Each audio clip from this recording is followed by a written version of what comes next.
अगर आप अपने नाम से डीजे रिमिक्स बनाना चाहते हैं तो संपर्क करें डीजे मुन्ना राज को। मोबाइल नंबर है 75 410 12 321। DJ Munna Raj Anand Chowk Kali Mandir Pothiya. Mobile number 75 410 12 321।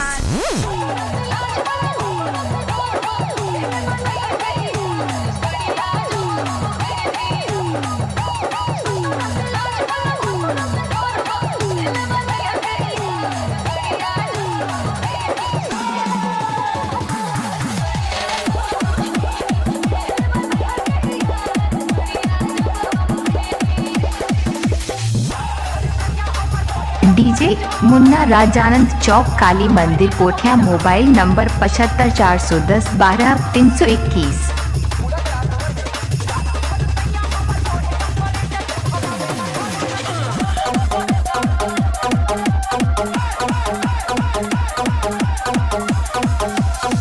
DJ वाले भाई साहब लगा दो कोई डुबचिक डुबचिक है।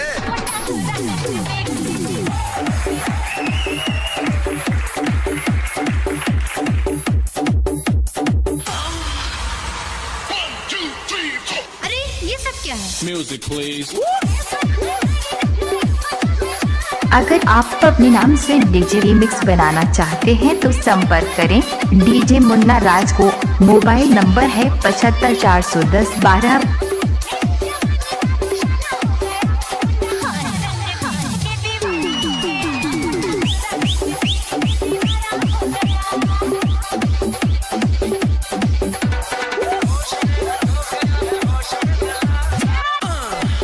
DJ Munna Raj Anand Chowk Kali Mandir Pothiya. Mobile number 75 410 12 321।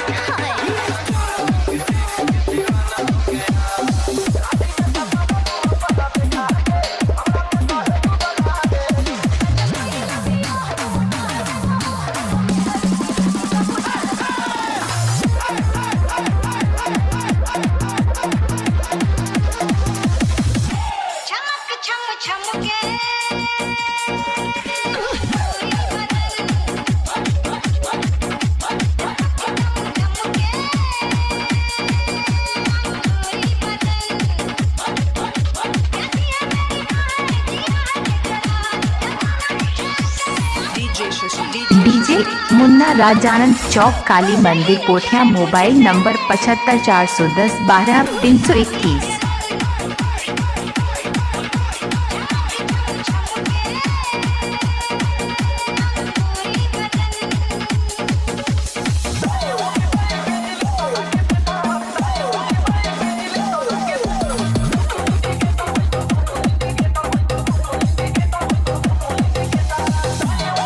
DJ Munna Raj Anand Chowk Kali Mandir Pothiya. Mobile number 75 410 12 321।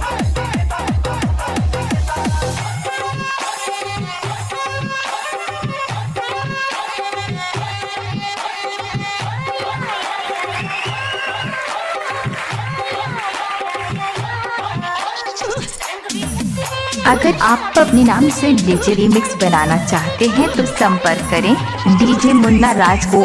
Mobile number है 75।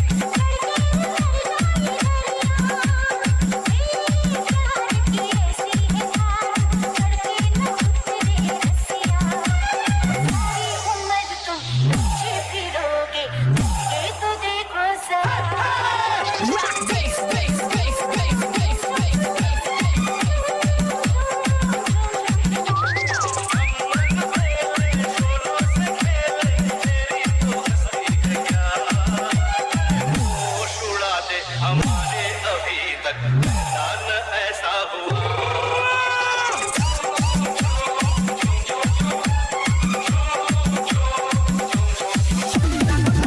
DJ Munna Raj Anand Chowk Kali Mandir Pothiya. Mobile number 75 410 12।